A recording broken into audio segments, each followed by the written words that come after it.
Hello दोस्तों, नमस्कार। स्वागत है आप सबका आरजे एग्ज़ाम पोर्टल के डिजिटल प्लेटफॉर्म पे। मैं विवेक तिवारी आप सबका हार्दिक स्वागत करता हूं और आप लोगों से कह रहा हूं कि जो भी एग्ज़ाम हैं आपके, जो भी किसी टाइप का एसएससी है, रेलवे है, आईएएस है, आरएएस है, यूपीएससी है, आरपीएससी है, और भी कोई एग्ज़ाम जो आपके स्टेट के हैं, हमारे स्टेट के हैं, आप बिहार से हैं, यूपी से हैं, हरियाणा से हैं, राजस्थान से, किसी भी स्टेट से क्यों ना हो, और उस एग्ज़ाम में यदि साइंस की डिमांड है, एग्ज़ाम में अगर सामान्य विज्ञान आती है, तो आप लोग कहीं ना भटकिएगा, ना इधर उधर भागिएगा। आरजे एग्ज़ाम पोर्टल में साइंस का संपूर्ण सिलेबस आपको यहाँ पे मिलेगा। यहाँ पे सिर्फ संपूर्ण सिलेबस ही नहीं मिलेगा, जबकि बल्कि गुणवत्तापूर्वक भी आपको एक सिलेबस आपको यहाँ पे प्रोवाइड हम कराने की कोशिश करेंगे। इसमें हम आपको वो भी सारे क्वेश्चंस करवाएंगे जो आपके एग्ज़ाम में आ चुके हैं और जिनकी आने की संभावना सबसे ज़्यादा है। पैटर्न जो होगा पढ़ाई का वो थोड़ा अपडेट रहेगा, अपग्रेड रहेगा, ऊंचा रहेगा, अच्छा रहेगा, जिससे कि आपके जितने भी एग्ज़ाम हैं जिसमें आप साइंस की क्लास ले रहे हैं, तो कभी ऐसा होता है कि इस एग्ज़ाम की तैयारी के लिए वो चैनल पकड़ लिया, दूसरे एग्ज़ाम के लिए दूसरा चैनल पकड़ लिया, सब में साइंस का अलग अलग चीज़ें दे रखी हैं, कहीं पे कम, कहीं पे कुछ और, कहीं पे कुछ और। वो सब कुछ छोड़ छाड़ के आपको समग्र जितनी भी सामान्य विज्ञान से संबंधित जानकारी है वो इसी चैनल पर मेरे द्वारा प्रोवाइड करवाई जाएगी। तो ज़्यादा लेट किए बगैर आपके जितने भी एग्ज़ाम्स हैं जो होने वाले हैं, आने वाले हैं, चाहे वो आपके थर्ड ग्रेड के हों, सेकंड ग्रेड के हों, आपके एलडीसी का हो या कोई भी आपके सीईटी का हो, जिसमें वो भी आपके एग्ज़ाम में जो भी क्वेश्चंस आते हैं, एसएससी का हो, रेलवे का हो, तो हमारे इस आरजे एग्ज़ाम पोर्टल के एप्लीकेशन को आप इंस्टॉल कर लीजिएगा। यूट्यूब पे इस चैनल को आप सब्सक्राइब कर लीजिएगा, बेल आइकन को प्रेस कर दीजिएगा, जिससे कि हमारे लेटेस्ट अपडेट आपको मिलते रहेंगे। ठीक है ना। अब हम शुरू करते हैं आपकी आज से। अगर हम शुरू करते हैं सबसे पहले बात, तो मैं अगर फिज़िक्स में आपको चीज़ें बताता हूँ, यदि मैं फ़िज़िक्स की ही बात कर लेता हूँ आपसे, तो फिज़िक्स के बारे में पढ़ने के लिए हम बात करते हैं आप लोगों से। जो फिज़िक्स है इसको लिया गया है ग्रीक भाषा से। देखो भाई, एक बात ध्यान रखना है कि ग्रीक भाषा या लैटिन भाषा ही क्यों बोली जाती है, क्योंकि विज्ञान सबसे ज़्यादा जिस देश का सबसे ज़्यादा विकसित था वो था हमारा देश भारत। सबसे विकसित विज्ञान था यहाँ का। और जब हमारे ऊपर अटैक होने स्टार्ट हुए, लोगों को हमारे बारे में पता चला, वो आए तो वो हमारे यहाँ से किताबों को लेके चले गए। बहुत से लोगों ने तो बख्तियार खिलजी जैसे लोगों ने तो किताबों को जला ही दिया। ठीक है ना। सेल्यूकस जैसे लोग आए, उन्होंने हमारी किताबों को लेके गए, उन्होंने वहाँ पे पढ़ा लिखा, उनको संस्कृत से अपने भाषा में कन्वर्ट किया। वो हमारे यहाँ से विद्वानों को भी लेके गए थे उठा के। और जब जान पे बात आ जाती है तो मरता क्या नहीं करता, एक बात होती है। ठीक है ना। तो उसके बाद फिर हमारे ऊपर, हम तो उसी प्रहार, हमारे ऊपर आक्रमण होते रहे, हम गुलामी के एक जंजीर में हम जकड़ते चले गए। और जो लैटिन जो था, जो ग्रीक देश था, वो थोड़ा थोड़ा धीरे धीरे विकसित होता हुआ चला गया। और इस तरह से ग्रीक देश की भी साइंस जो है वो काफ़ी विकसित हो गई थी, और फिर वहाँ से दुनिया में वो साइंस फैलना स्टार्ट हो गई थी। लोगों को लगता है कि यहाँ से साइंस आई है, झूठी बात है। सब कुछ हमारे ही देश से उत्पन्न की गई चीज़ें हैं। फिजिक्स ग्रीक या लैटिन भाषा के एक शब्द से लिया गया है और शब्द का नाम है फ्यूसिस। शब्द का नाम है फ्यूसिस। और जो फ्यूसिस होता है इसका मतलब होता है स्टडी ऑफ नेचर, प्रकृति का अध्ययन। तो स्टडी ऑफ नेचर या प्रकृति का अध्ययन कहलाती है फिजिक्स, भौतिक विज्ञान कहलाती है।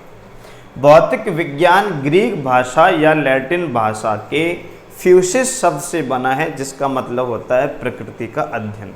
प्रकृति में जो भी कुछ चल रहा है, जो भी कुछ आपके आसपास हो रहा है, इन सब का अगर आपको अध्ययन करना है तो इसका अध्ययन कहलाती है हमारी फिजिक्स। जैसे कि मैं बोल रहा हूँ, आपको मेरी आवाज़ आ रही है। आपको मेरी आवाज़ इसलिए आ रही है क्योंकि मेरी आवाज़ की फ्रिक्वेंसी 20 से 20,000 हर्ट्ज़ है। 20 हर्ट्ज़ से कम होने पर या 20,000 हर्ट्ज़ से अधिक होने पर ये आवाज़ हमको सुनना बंद हो जाएगी, क्योंकि 20,000 से ज़्यादा ध्वनि होने पर वो पराश्रव्य अल्ट्रासोनिक, और 20 हर्ट्ज़ से कम होने पर वो अपश्रव्य या इंफ्रासोनिक साउंड हो जाती है जो हम नहीं सुन सकते हैं। मैं यहाँ लिख रहा हूँ, आपको दिखाई दे रहा है क्योंकि आपकी आंखों की रेटिना पर इसकी इमेज बन रही है। रेटिना से आगे लेंस लगा हुआ है और आपके आंखों का लेंस उत्तल लेंस के भांति व्यवहार करता है। उत्तल लेंस के पीछे बनने वाली सभी प्रतिबिंब उल्टे और वास्तविक होते हैं। जब आपके आंखों के रेटिना पर इमेज उल्टी बनती है तो आपके शरीर में मौजूद न्यूरॉन्स उनको कैच करेंगे और मस्तिष्क तक ले जाएंगे। मस्तिष्क उसको सीधा कर देगा और आपको वस्तु सीधी दिखलाई पड़ेगी। ठीक है ना। तारों का टिमटिमाना अपवर्तन की घटना कहलाती है। सुबह और शाम को सूर्य का लाल दिखाई देना प्रकीर्णन की घटना कहलाती है। आसमान का नीला दिखाई देना प्रकीर्णन की घटना कहलाती है। दर्पण में प्रतिबिंब का बनना परावर्तन की घटना कहलाती है। बात समझ में आ रही है ना। हीरे का चमकना आपका पूर्ण आंतरिक परावर्तन कहलाता है। विद्युत धारा बह रही है, इसके लिए आवेशों का गति करना बहुत जरूरी है। आवेशों को गति करने के लिए जो बल दिया जाता है उसको विद्युत वाहक बल कहा जाता है। इस दौरान जो ऊर्जा खर्च होती है उसे विभवांतर कहा जाता है। तो आपके आसपास जो भी कुछ हो रहा है, जो भी कुछ चल रहा है, उसका अगर आपको अध्ययन करना है तो उसका अध्ययन क्या कहलाती है? फिजिक्स कहलाती है, भौतिक विज्ञान कहलाती है। इसको फ्यूसिस शब्द से लिया गया जिसका अर्थ होता है प्रकृति। प्रकृति का अध्ययन कहलाता है। दोस्तों जो फिजिक्स है इसको हमने दो भागों में बांटा है। फिजिक्स को हमने दो भागों में बांटा है। एक फिजिक्स कहलाती है चिरसम्मत भौतिकी। एक फिजिक्स का नाम है क्लासिकल फिजिक्स। चिरसम्मत भौतिकी क्लासिकल फिजिक्स कहलाती है ये, क्लासिकल फिजिक्स। और जो दूसरी है उसका नाम है आधुनिक भौतिकी। आधुनिक भौतिकी। और जो आधुनिक भौतिकी है इसे हम कहते हैं मॉडर्न फिजिक्स। और ये मॉडर्न फिजिक्स का ही दूसरा नाम है क्वांटम फिजिक्स। तो कहीं पर अगर क्वांटम भी लिखा हुआ है तो दोस्तों वो आपके मॉडर्न फिजिक्स के बारे में ही बात हो रही हैं। क्वांटम फिजिक्स चिरसम्मत भौतिकी और दूसरी है आधुनिक भौतिकी, जिसे हम मॉडर्न फिजिक्स के नाम से भी या क्वांटम फिजिक्स के नाम से भी जानते हैं। चिरसम्मत भौतिकी 1900 से पहले की है। 1900 से पहले जितनी भी हमने भौतिक विज्ञान में अध्ययन किया 1900 से पहले, वो सारा का सारा चिरसम्मत भौतिकी में ही काउंट किया जाता है। 1900 से पहले चिरसम्मत भौतिकी के जो जनक हैं, चिरसम्मत भौतिकी के जो फादर हैं वो हैं sir Isaac Newton. Sir Isaac Newton को चिरसम्मत भौतिकी का जनक कहा जाता है। और इसकी कुछ 5 शाखाएं हैं। चिरसम्मत भौतिकी मतलब जो भौतिकी काफ़ी पुरानी है, सबसे पुरानी है, उसकी कुल 5 शाखाएं हैं। जैसे पहली शाखा का नाम है यांत्रिकी, मैकेनिक्स। दूसरी कहलाती है विद्युत चुंबकत्व, इलेक्ट्रोमैग्नेटिज्म।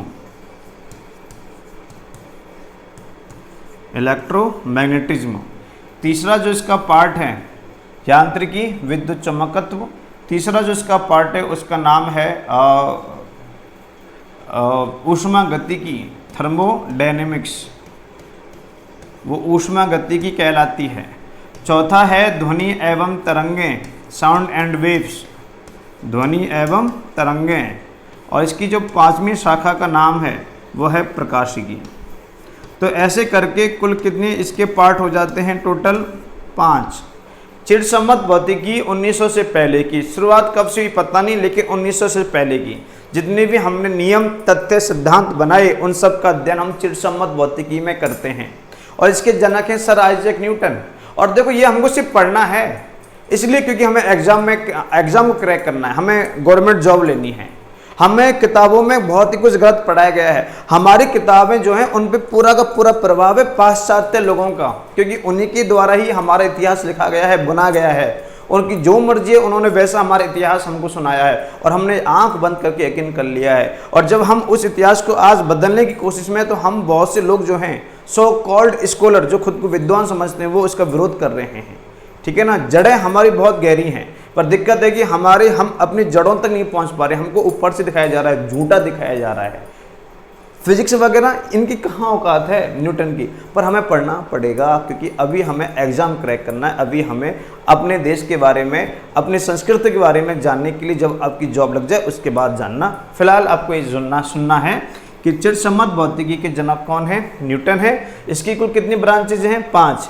यांत्रिकी, मैकेनिक्स, विद्युत चुंबकत्व, इलेक्ट्रोमैग्नेटिज्म, थर्मोडायनेमिक्स, ऊष्मागतिकी, साउंड एंड वेव्स, ध्वनि एवं तरंगें, और प्रकाशिकी, ऑप्टिक्स।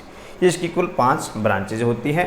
क्वांटम फिजिक्स जो थी दोस्तों, क्वांटम फिजिक्स ये स्टार्ट हुई थी 1900 से, और 1900 से लेकर अब तक जितनी भी फिजिक्स है वो सारी की सारी फिजिक्स आपकी क्वांटम फिजिक्स में या आधुनिक भौतिकी में काउंट की जाती है। 1900 से लेकर अब तक की जितनी भी फिजिक्स है वो आधुनिक भौतिकी या क्वांटम फिजिक्स में काउंट की जाती है। और इसके जो जनक हैं, इसके जो फादर हैं वो हैं अल्बर्ट आइंस्टीन। ये दोस्तों जो हमारी आधुनिक या क्वांटम फिजिक्स है वो हमने शुरुआत की थी मैक्स प्लांक के क्वांटम सिद्धांत से, क्योंकि दिक्कत आ गई थी कि प्रकाश की प्रकृति को समझने का खेल शुरू हो गया था। लोग कहते थे कि प्रकाश की प्रकृति तरंग होती है, लोग कहते हैं कि प्रकाश की प्रकृति जो है वो कण होती है। लोग इसी असमंजस में, इसी संशय में, इसी संदेह में बहुत सालों तक आगे निकल गए। फिर डी ब्रोगली आए, उसने बताया था कि दोनों ही प्रकार की प्रकृति होती है, ज़्यादा दिक्कत लेने वाली बात है नहीं है इसमें, ठीक है ना। और इसको प्रूव किया था मैक्स प्लांक ने, और इसलिए मैक्स प्लांक ने इसके लिए दिया था क्वांटम सिद्धांत। इसलिए आधुनिक भौतिकी को हम क्वांटम भौतिकी के नाम से जानते हैं। तो फिजिक्स के कुल 2 पार्ट हैं, चिरसम्मत भौतिकी और आधुनिक भौतिकी, क्लासिकल फिजिक्स और मॉडर्न फिजिक्स। मॉडर्न फिजिक्स को ही हम क्वांटम फिजिक्स के नाम से भी जानते हैं। ये 1900 से लेके अब तक की जितनी भी फिजिक्स है वो है। इसके जनक, इसके फादर हैं आइंस्टीन। चिरसम्मत भौतिकी 1900 से पहले की है, जिसके जनक है न्यूटन। इसकी कुल 5 शाखाएं हैं। हमारा जो मेन काम है दोस्तों, हमारा जो इम्पोर्टेंट काम है वो है पहला चैप्टर शुरू करना। और पहला चैप्टर हम शुरू करेंगे आपकी, वो है आपका भौतिक राशियां और विमाएं।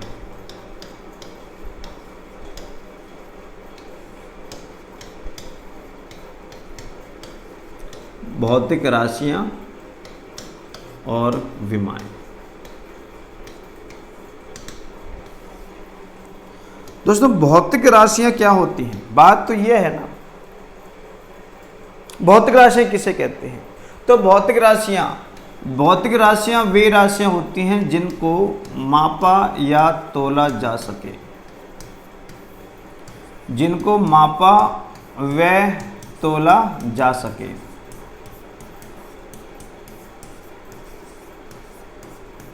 तो जिन राशियों को आप माप सकते हो या तोल सकते हो, ऐसी सभी राशियों को हम कहते हैं भौतिक राशियाँ। जैसे मैं कहूँ कि किसी वस्तु की लंबाई, तो कोई लंबाई तो होगी 10 metre, 5 metre, 2 centimetre, 5 inch, 10 inch, 10 kilometre, 20 kilometre, कितनी लंबाई की बात कर रहे हो? अब हम नापेंगे उसको। इसका मतलब लंबाई है आपकी भौतिक राशि, उसको हम माप सकते हैं। कोई वस्तु आप लेके आते हो, कितनी मात्रा में लेके आते हो, किसी भी वस्तु की मात्रा उसका द्रव्यमान कहलाता है। तो कितना द्रव्यमान है? 5 किलोग्राम में, 10 किलोग्राम में, 1 ग्राम है, 2 ग्राम है, 20 ग्राम है, 20 मिलीग्राम है, कितनी है? तो किसी वस्तु का द्रव्यमान को हम तोल सकते हैं। कोई किसी वस्तु में कितना भार है वो हम तोल सकते हैं, माप सकते हैं। कोई वस्तु कितना बल लगा रही है वो हम माप सकते हैं। कोई वस्तु कितनी ऊर्जा खर्च कर रही है वो हम तोल सकते हैं जूल में, ठीक है ना। किसी भी तार में कितना रेजिस्टेंस है उसको हम माप सकते हैं, प्रतिरोध को हम माप सकते हैं ओम में। तो जिनको हम माप सकते हैं या तोल सकते हैं। मैं कहूँ कि मैं तुमसे बहुत ही ज़्यादा प्यार करता हूँ, उसने पूछा कितना, मैं कि इतना सा कितना सा, बहुत ज़्यादा, बहुत कम, कितना। तो प्यार को हम माप सकते हैं क्या? नहीं, बस एहसास कर सकते हैं, ठीक है ना। मैं तेरी लात मारूंगा तो लात को नहीं तोल सकते, पर लात के द्वारा कितना बल लगेगा उसको हम बता सकते हैं, ठीक है ना। तो जिनको आप माप सकते हैं या तोल सकते हैं वो सब राशियाँ क्या कहलाती हैं? हमारी भौतिक राशियाँ कहलाती हैं। क्लियर है। और भौतिक राशियां जो होती हैं दोस्तों वो कुल 2 प्रकार की हैं। भौतिक राशियां कुल 2 प्रकार की हैं। पहली राशि कहलाती है आपकी मूल राशियां और दूसरी हैं आपकी व्युत्पन्न राशियां। पहली मूल राशियां और दूसरी है व्युत्पन्न राशियां। मूल राशियां कौन कौन सी हैं? तो मूल राशियों की संख्या हमारी फिजिक्स में कुल कितनी बताई गई हैं? 7। जबकि व्युत्पन्न राशियों की संख्या कितनी है? तो कोई भी निर्धारित नहीं की गई है। मूल राशियों की संख्या फिक्स है। मूल राशियां कौन कौन सी हैं इनकी संख्या फिक्स कर रखी है। इनकी संख्या को हमने को पता है कि मूल राशियां कौन कौन सी होती हैं और उनकी संख्या कितनी होती है? 7। नंबर 1 मूल राशियां, पहली लंबाई, दूसरी द्रव्यमान, तीसरा समय,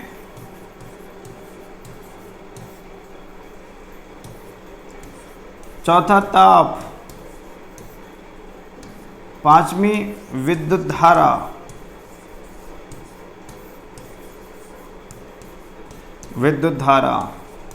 छठी ज्योति तीव्रता या प्रदीपन तीव्रता और नंबर 7 पदार्थ की मात्रा।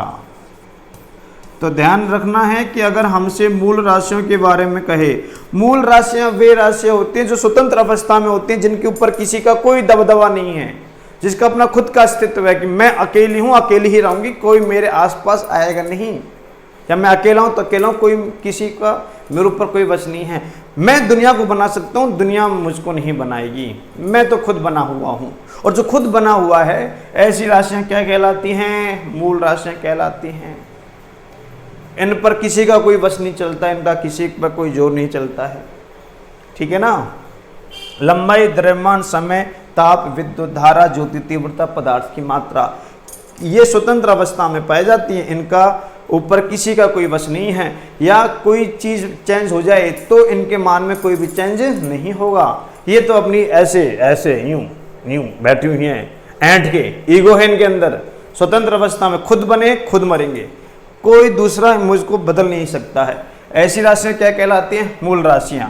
और व्युत्पन्न राशियां होती हैं जिनके मात्रकों को मूल राशियों के मात्रकों से बनाया जाता है, जिनकी उत्पत्ति मूल राशियों की वजह से हुई हैं, वे आपकी व्युत्पन्न राशियां कहलाती हैं, जिनकी कोई संख्या निर्धारित नहीं की गई है। मूल राशियां कुल कितनी हैं? 7। व्युत्पन्न राशियां कितनी है? पता नहीं। मूल राशियां कौन कौन सी हैं? तो उनके नाम भी हैं। क्या क्या नाम हैं? लंबाई, द्रव्यमान, समय, ताप, विद्युत धारा, ज्योति तीव्रता और पदार्थ की मात्रा। व्युत्पन्न राशियों की कोई संख्या निश्चित नहीं की गई है, कोई निर्धारित संख्या इनकी नहीं है। अगला देखते हैं, नेक्स्ट देख लेते हैं। अगला पॉइंट है, अच्छा मूल राशियों के मात्रकों के बारे में बात कर लेते हैं। तो मूल राशियां जो हैं ये हैं आपकी मूल राशियां।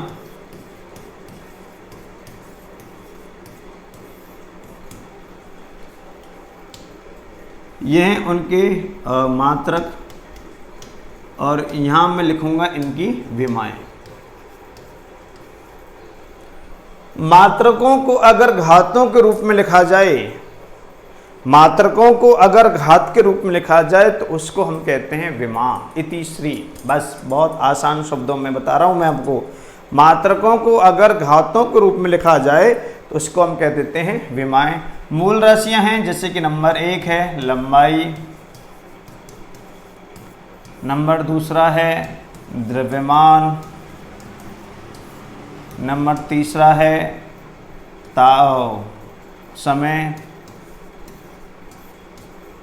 नंबर 4 है ताप, नंबर 5 है विद्युत धारा,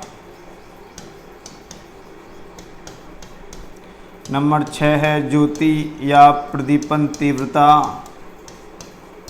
और अगला है पदार्थ की मात्रा। तो ऐसे करके कुल कितनी हो गई हैं हमारी? 7 मूल राशियां हो गई हैं। लंबाई, द्रव्यमान, समय, ताप, धारा, ज्योति तीव्रता, पदार्थ की मात्रा। इनके मात्रकों के बारे में बात कर लेते हैं। लंबाई का मात्रक है मीटर, जिसका सिंबल होता है स्मॉल m। द्रव्यमान का मात्रक है किलोग्राम और इसका सिंबल होता है kg। kg। समय का मात्रक है सेकंड और इसका सिंबल होता है S। ताप का ऐसे मात्रक है केल्विन और इसका सिंबल होता है K। विद्युत धारा का मात्रक होता है एम्पियर और इसका सिंबल होता है A। ज्योति तीव्रता का मात्रक होता है कैंडेला जिसका सिंबल होता है CD। पदार्थ की मात्रा का मात्रक है मोल और इसका सिंबल होता है MOL, मोल। तो ये कुल हो गई हैं मूल राशियां। ये तो इनकी मूल राशियां और ये हैं इनके मात्रक। विमा की बात करते हैं, विमा क्या क्या होती हैं। तो देखो विमा क्या है, विमा इनके इंग्लिश वर्ड लिखना शुरू कर दो आप, विमा निकलने आ जाएगी। जैसे लंबाई को हम क्या लिखते हैं लेंथ, तो इसकी विमा हो जाएगी L, पर विमा को हम कैपिटल लेटर शो करेंगे और बड़ा कोष्ठक लिख दिया जाएगा।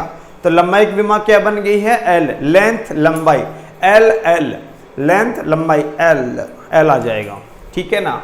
द्रव्यमान को हम कहते हैं मास, और मास की विमा बनती है कैपिटल M से, ठीक है ना। टाइम को कहते हैं, समय कहते हैं टाइम, और टाइम की विमा बन जाएगी T।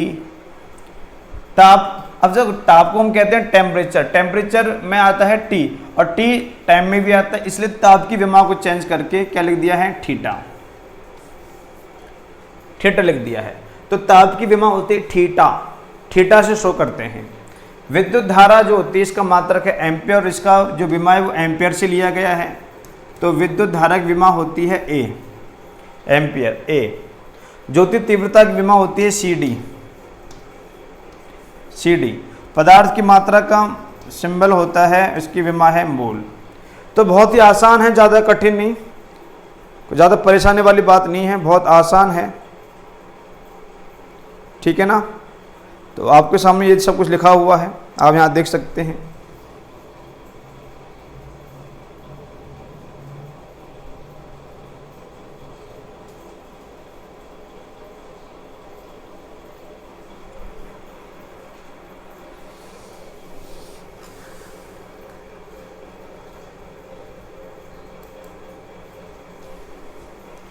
तो ये सब कुछ दे रखा है हमको। तो कुल 7 मूल राशियां, उनके मात्रक और उनकी विमाएं। लंबाई, द्रव्यमान, समय, ताप, विद्युत धारा, ज्योति तीव्रता, पदार्थ की मात्रा, कुल कितनी हो गई हैं ये 7। ये इनके मात्रक है। लंबाई का मात्रक है मीटर, द्रव्यमान का किलोग्राम, समय का सेकंड, ताप का केल्विन, धारा का एम्पियर, तीव्रता का कैंडेला, पदार्थ की मात्रा का मोल है। ये इनकी विमा है। लंबाई की विमा L, द्रव्यमान की M, समय की T, ताप का थीटा, करंट का A, कैंडेला का CD और पदार्थ की मात्रा का मोल, ये इनकी विमाएं हैं। बहुत ही आसान है, बहुत ही ज़्यादा आसान है, कोई दिक्कत वाली बात नहीं है, कोई दिक्कत वाली बात नहीं है, बहुत आसान शब्दों में समझाने की कोशिश कर रहे हैं। अच्छा, और विमाएं कराने से पहले हम आपको एक बात बताते हैं कि हमारी जो मात्रक की पद्धतियाँ होती हैं, मात्रक की जो पद्धतियाँ होती हैं, मात्रक की पद्धतियाँ कुल कितनी हैं 3। हालांकि MKS पद्धति को अब हमने ऐसे बना दिया है, तो कोई MKS को ऐसे, कोई दोनों को एक ही मान लेता है, कोई अलग अलग मानता है। अलग अलग मानेंगे तो 4 हो जाएगा, लेकिन एक ही बात है तो आपको 3 ही मानना, क्योंकि MKS को तो हम पढ़ ही नहीं रहे ना। अब हम MKS के बजाय हम क्या पढ़ रहे हैं, उसको ऐसा ही पढ़ रहे हैं। तो मात्रक की पहले कुल 3 पद्धतियाँ थीं और आज भी 3 ही पद्धतियाँ हैं। क्योंकि अगर मैं बात करता हूं आपसे,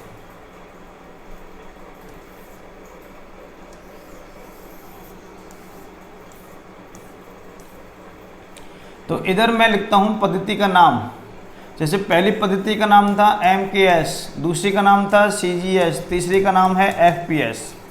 और इन तीनों में 3-3 मूल राशियां थीं, 3-3। पहली अगर हम बात करते हैं, ऐसे हटा देते हैं, जैसे ये AY से हटा देते हैं पूरे को, फिर दोबारा बनाते हैं इसको। हाँ भाई, 3 हैं। जैसे अगर मैं आपको ये पढ़ाने की कोशिश कर रहा हूँ, आपको समझने की भी कोशिश करनी पड़ेगी। इधर है पद्धति का नाम और इधर है आपके, इधर पद्धति तो इधर आएंगी, इधर उनके नाम आएंगे, जबकि भौतिक राशि उनके नाम। भौतिक राशियां कौन कौन सी हैं इसमें? लंबाई, दूसरी का नाम है द्रव्यमान, तीसरी का नाम है समय। लंबाई, द्रव्यमान और समय। पहली पद्धति का नाम है MKS, दूसरी का नाम है CGS, तीसरी का नाम है FPS। MKS पद्धति में लंबाई को मापते हैं मीटर में, द्रव्यमान को किलोग्राम में, समय को सेकंड में। तो MKS का पूरा नाम हो गया है metre kilogram second, metre kilogram second, metre kilogram second. ये फंडामेंटल या आधारभूत पद्धति कहलाती है, ये आधारभूत पद्धति कहलाती है। ठीक है। CGS पद्धति में लंबाई का मात्रक है सेंटीमीटर, द्रव्यमान का है ग्राम, समय का है सेकंड। तो CGS का पूरा नाम हो गया है सेंटीमीटर ग्राम सेकंड, और इसको ही हम कहते हैं फ्रेंच पद्धति, इसी को ही हम कहते हैं फ्रेंच पद्धति। तो फ्रेंच पद्धति का नाम है CGS, और CGS का पूरा नाम है सेंटीमीटर ग्राम सेकंड। FPS पद्धति दे रखी है, FPS पद्धति को हम कहते हैं ब्रिटिश पद्धति, FPS पद्धति को हम कहते हैं ब्रिटिश पद्धति। और FPS का पूरा नाम होता है, लंबाई को मापा जाता है इसमें फीट में, द्रव्यमान को पाउंड में और समय को सेकंड में। तो फीट पाउंड सेकंड, FPS का पूरा नाम हो चुका है feet pound second, feet pound second FPS पद्धति का पूरा नाम है। तो कुल कितनी पद्धतियां थी पहले? 3, MKS, CGS और FPS। एक बात और, इन तीनों पद्धतियों में जो समय है एकमात्र ऐसी भौतिक राशि है जिसका मात्रक तीनों पद्धतियों में ही समान है।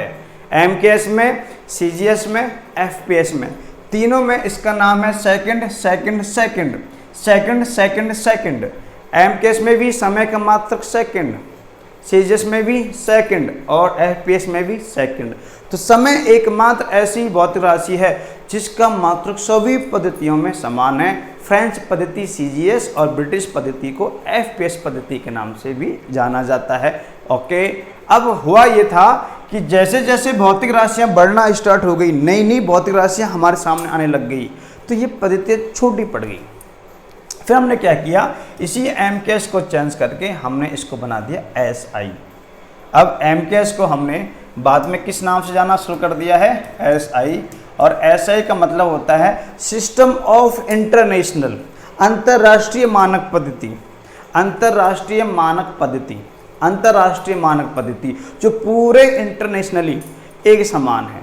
उससे आप कहीं भी तोलिएगा वो हर जगह एक ही नाम से, एक ही तोल है, एक ही माप है, एक ही मात्रक है, वो है SI पद्धति। तो MKS पद्धति को बढ़ा करके ही SI पद्धति को बनाया गया है। और SI पद्धति में दोस्तों कुल कितनी राशियां हैं? 7। वो 7 कौन कौन सी? ये रही लंबाई, द्रव्यमान, समय, ताप, धारा, ज्योति तीव्रता, पदार्थ की मात्रा। SI पद्धति में सबसे पहले जो भौतिक राशि जोड़ी गई थी दोस्तों वो था ताप, क्योंकि लंबाई, द्रव्यमान, समय ये तो MKS में भी थी, ये तो MKS में भी थी। अब हमको MKS को SI में बदलना था, तो MKS को जैसे SI में बदला तो हमने उसमें कुछ भौतिक राशियों को जोड़ना स्टार्ट कर दिया। और जैसे हमने उसमें कुछ भौतिक राशियों को जोड़ना स्टार्ट कर दिया तो सबसे पहले जोड़ा था हमने ताप, फिर जोड़ा हमने धारा, फिर तीव्रता, और सबसे अंत में पदार्थ की मात्रा को जोड़ा गया था। तो SI पद्धति में सबसे पहले कौन सी भौतिक राशि जोड़ी गई थी? ताप। और सबसे अंत में कौन सी जोड़ी गई थी? पदार्थ की मात्रा। जबकि ताप से पहले जो लंबाई, द्रव्यमान, समय थे दोस्तों ये तो आपके MKS में भी थे। बात समझ में आ रही है ना बात? ये तो MKS में भी थे। मैं कहूँ कि मेरे पास, मेरे घर में मान लीजिएगा कि या मेरे पास 3 स्टूडेंट हैं, 3 स्टूडेंट हैं, लंबाई, द्रव्यमान, समय। दूसरे बंदा कह रहा है कि अब मैं थोड़ा सा और बड़ा काम करूंगा, आप अपने विद्यार्थियों को मेरे पास ले आओ। तो मैंने लंबाई, द्रव्यमान, समय को उठा के लेके चला गया, उनको वहाँ बिठा दिया। वो अपने 4 बच्चों को और लेके आए, तो 3 + 4 कितना हो गए? 7। और उनका जो पहला बच्चा आया था उसका नाम क्या था? ताप। फिर उसका अगले का नाम था धारा, ये लड़की रही होगी शायद, आपको नाम से पता चल गया होगा। ज्योति तीव्रता, ये भी शायद लड़की रही होगी। पदार्थ की मात्रा 7। तो सबसे अंत में कौन आया? पदार्थ की मात्रा आया। और सबसे पहले कौन आया? ताप आया। ये 3 तो मेरे पास पहले से ही विराजमान थे, कोई दिक्कत नहीं थी। समझ में आई ना बात? तो ऐसे ही पद्धति में कुल कितनी भौतिक राशियां हैं? 7। वो इनके ऐसे मात्रक हैं और ये इनकी विमाएं हैं जिनके बारे में मैंने आपको बता दिया है। और दोस्तों एक बात ध्यान रखना, दुनिया की सभी विमाएं इन्हीं 7 मूल राशियों की विमाओं से बनेंगी। समझ में आई ना बात? दुनिया की सभी भौतिक राशियों की विमाएं इन्हीं 7 मूल राशियों की विमाओं से ही बनेंगी। ये भी ध्यान रखना है आपको। जैसे कि मैं अब आपको लिखवाऊंगा, आप देखिएगा, इम्पोर्टेंट बातें आती रहेंगी आपके सामने, इम्पोर्टेंट बातें आती रहेंगी, सुनते रहना आप, समझते रहना आप, आपको समझ में आता रहेगा। जैसे कि मैं यहाँ पे कुछ मूल राशियाँ मैं कुछ यहाँ पे भौतिक राशियाँ, उनके मात्रक और उनकी विमाएं बताना जा रहा हूँ। अब सुनिएगा, सबसे पहले शुरू कर लेते हैं हम हमारे पहले चाल या वेग। पहला चाल या वेग, स्पीड और वेलोसिटी। चाल या वेग, इन दोनों का जो मात्रक है वो होता है मीटर पर सेकंड।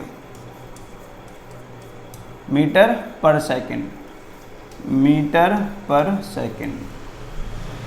मुझे इसकी विमा बनानी है दोस्तों। तो विमा बनाने के लिए आपके पास 7 मूल राशियां हैं। विमा बनाने के लिए हमारे पास दोस्तों कुल 7 मूल राशियां हैं। उनमें से आप सातों की सहायता से आप क्या बनाओगे? विमाएं बनाओगे। जैसे कि मैं बात करता हूं, विमाओं को लिखते हैं हम M, L, T, theta, ampere, candela, mole. ये कुल कितनी भौतिक राशियों के मात्रक हो गए हैं? 7 के। अब जिसकी जरूरत पड़ रही है, जिसकी जरूरत पड़ रही है उसको ले लो, बाकी सबको हटा दो।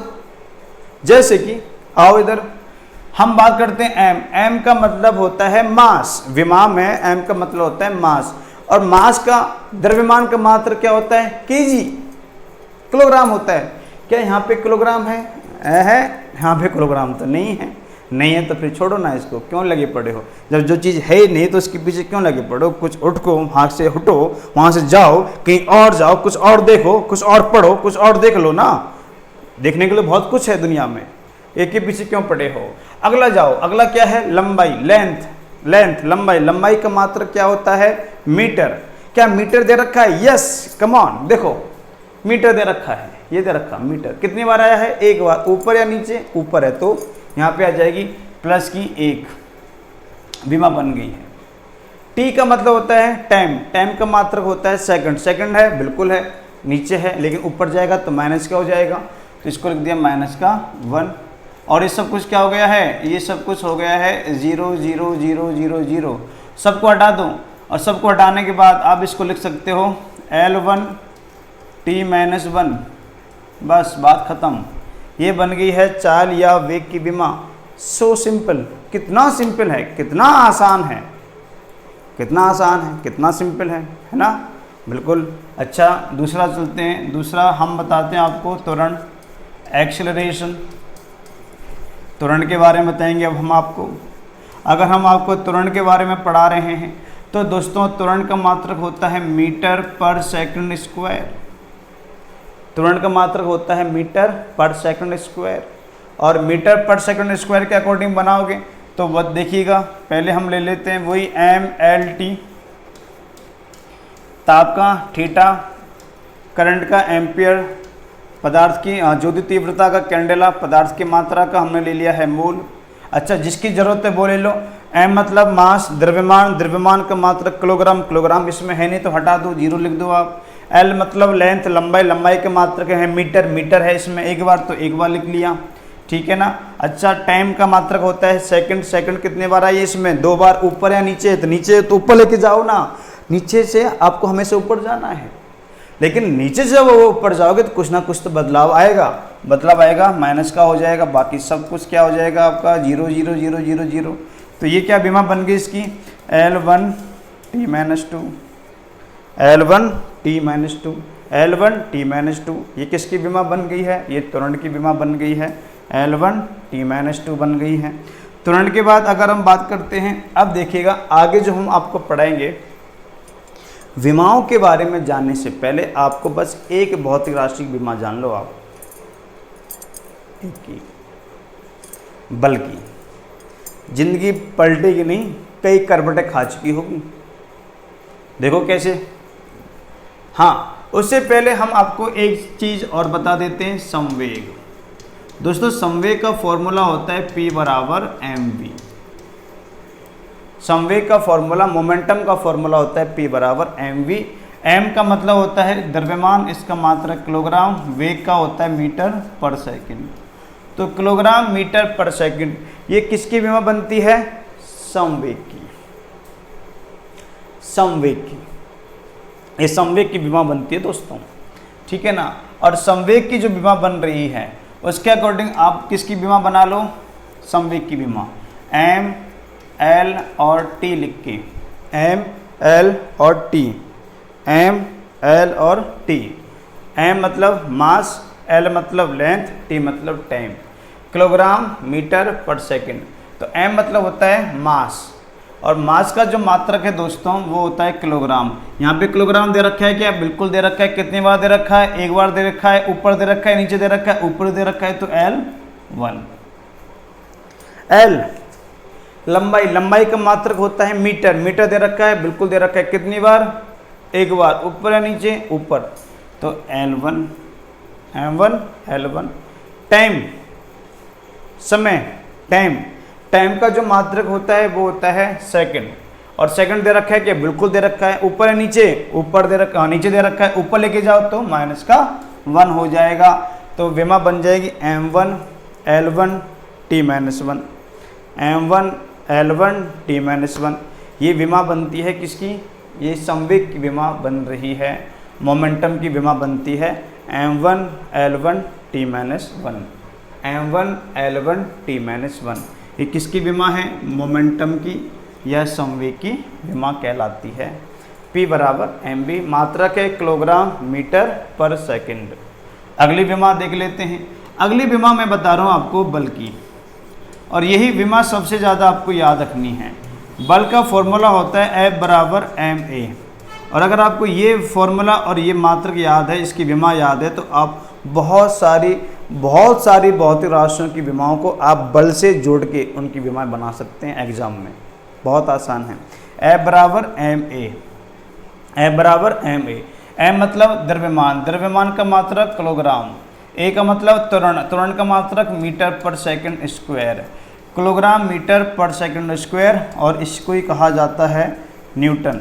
तो बल का ऐसे मात्रक है न्यूटन या किलोग्राम मीटर पर सेकंड स्क्वायर। अब इससे बना लेते हैं हम विमा। तो विमा बना लेते हैं m, l और t।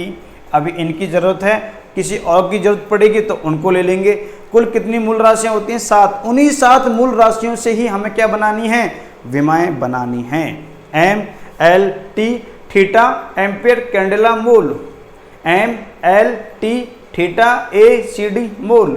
बस 7, उनको यूज करते रहो। जिसकी जरूरत पड़ रही है उसको लो, जिसकी नहीं पड़ी उसको ठक लात मार के अलग कर दो, भगा दो उसको। अब इन तीनों की जरूरत पड़ रही है, मुझे ऐसा लग रहा है, आपको भी लगेगा। देखिए कैसे लगेगा।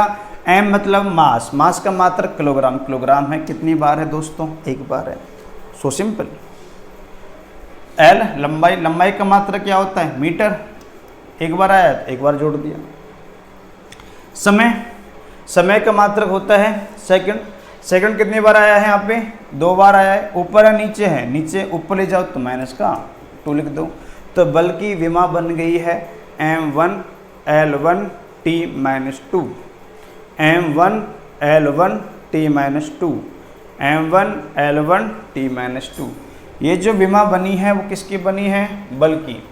m1 l1 t-1, ये विमा किसकी बनी है? संवेग की। अब देखिए, अब मैं जितने भी आपको विमाएं बताने वाला हूँ वो मैं इस बल से जोड़ूंगा। बल की विमा याद रखना है m1 l1 t-2, m1 l1 t-2, m1 l1 t-2। याद ये तो बैठ गया होगा ना भेजे में, बहुत आसान है। अब आगे बढ़ते हैं। आगे बढ़ने के बाद अब देखिएगा, मैं आपको सबसे पहले पढ़ाऊंगा कार्य के बारे में। कार्य, वर्क। कार्य का ऐसे तो ऐसे मात्रक आपने पढ़ा होगा। कार्य का ऐसा तो ऐसे मात्रक होता है जूल, लेकिन मैं इसको बल से जोड़ूंगा, देखना जुड़ जाएगा। कार्य होता है बल गुणा विस्थापन, बल गुणा विस्थापन, फोर्स इनटू डिस्प्लेसमेंट, बल गुणा विस्थापन, ठीक है ना। बल गुणा विस्थापन जो होता है, बल की विमा होती है न्यूटन, सॉरी बल का मात्रक होता है न्यूटन और विस्थापन की विमा होती है मीटर, मात्रक होता है मीटर। बल का मात्रक है न्यूटन, विस्थापन का है metre, newton into metre, newton into metre, newton into metre, newton into metre, newton into metre. कार्य का W वर्क, बल गुणा विस्थापन, इसका मात्रक है न्यूटन गुणा मीटर, और न्यूटन गुणा मीटर को हम कहते हैं जूल, इसको हम कहते हैं जूल। अब देखिएगा कार्य जो बल गुणा विस्थापन होता है जूल से तो नहीं बनेगा, पर न्यूटन गुणा मीटर से बन जाएगा। अब देखो न्यूटन की विमा ये तो आपको रट जानी चाहिए भाई, अब तक तो रट जाओ, m1 L1 T-2, ठीक है ना। और मीटर, मीटर किसकी विमा होती है, लंबाई की, लंबाई L, लंबाई L, L L L लंबाई, लेंथ लंबाई मीटर, कितनी बार है L1, एक बार आया है। आधार समान है तो घातें जुड़ जाती हैं, ये तो पढ़ा ही होगा फिजिक्स में, सीधा सा मैथमेटिक्स में सीधा लॉ है, आधार समान है तो घातें जुड़ जाएंगी, आधार समान है तो घात जुड़ जाएंगी। तो जोड़ दो ना इनको, तो m1 की जगह आएगा m1, L1 L1 कितना हो जाएगा L2 और T-2, m1 L2 T-2। ये जो विमा बनती है वो किसकी बनती है, कार्य की, कार्य की विमा है m1 L2 T-2, किससे बनी है, बल गुणा विस्थापन से। बल की विमा क्या है, m1 L1 T-2 गुणा विस्थापन, विस्थापन का मात्रक होता है मीटर, मीटर की विमा होती है L L L L2, L2 होते ही m1 L2 T-2 बनकर तैयार हो चुका है। बहुत ही आसान है। और देखिए ये सिर्फ कार्य नहीं है, कार्य के अलावा ऊर्जा का भी ऐसे मात्रक होता है जूल, और ताप सॉरी ऊष्मा जो होती है, ऊष्मा की जो विमा होती है, ऊष्मा की भी विमा होती है जूल। इसका मतलब कार्य, ऊर्जा और ऊष्मा तीनों का ऐसे मात्रक है जूल, और तीनों की विमा है m1 L2 T-2, m1 L2 T-2, ठीक है ना। एक और देख लेते हैं हम, बल आघूर्ण, टॉर्क कभी पढ़ा हो आपने, टॉर्क, ये रहा टॉर्क, टॉर्क होता है फोर्स, डिस्प्लेसमेंट इनटू फोर्स, ये होता है, पढ़ा हो आपने तो। बलागुण होता है बल गुणा बल की क्रिया रेखा से किसी वस्तु की दूरी, बलागुण कहलाती है। बलागुण का जो सिंबल होता है वो टॉर्क होता है, टॉर्क बराबर होता है, टॉर्क बराबर होता है R vector into F vector, ठीक है ना। अब आर क्या है, दूरी, एफ क्या है, बल। तो बलागुण का जो मात्रक होता है दोस्तों, बलागुण का मात्रक होता है न्यूटन गुणा मीटर, वही ऊपर वाला बन गया है, देख लो, न्यूटन गुणा मीटर। न्यूटन की विमा क्या है, m1 L1 T-2, और मीटर की विमा क्या है, L1। अच्छा, आधार समान है तो घात जुड़ जाएंगी, आधार समान है तो घात जुड़ जाएंगी, जोड़ दो L1 L1 L1 L1 L2, तो क्या बन गई है, m1 L2 T-2। यहाँ पे ध्यान देने वाली बात यह है कि कार्य, ऊर्जा, ऊष्मा और बलागुण तीनों की, चारों की विमा समान है, लेकिन चारों का मात्रक समान नहीं है। याद रखना, कार्य, ऊर्जा, ऊष्मा का मात्रक है जूल, लेकिन बलागुण का मात्रक है न्यूटन गुणा मीटर।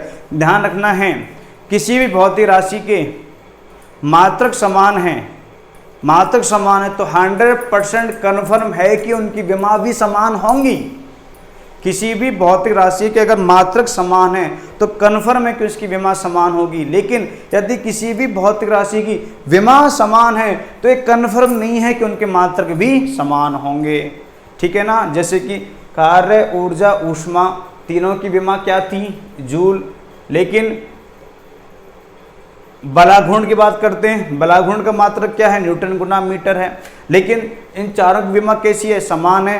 तो क्या इनके सबके मात्रक समान है, नहीं नहीं नहीं, बिल्कुल नहीं।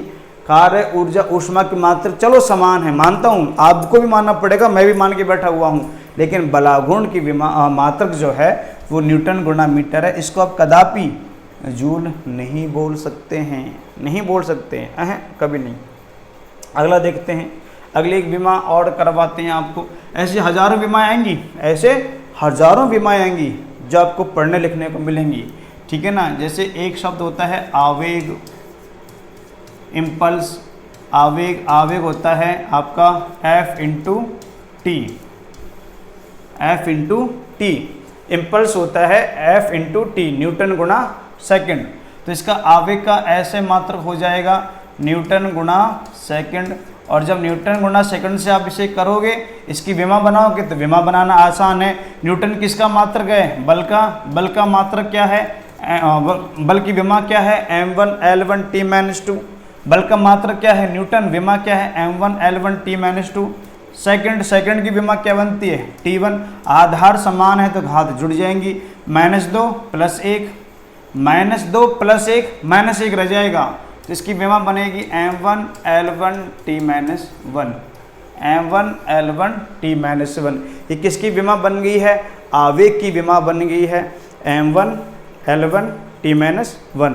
ये आवेग की विमा बनकर तैयार होती है। एक और विमा करवाएंगे इस वीडियो में हम आपको, देखिएगा। एक और मात्रक, एक और भौतिक राशि देख लेते हैं हम। एक और जो हमने राशि देखी है वो है दाब, प्रेशर की बात कर लेते हैं।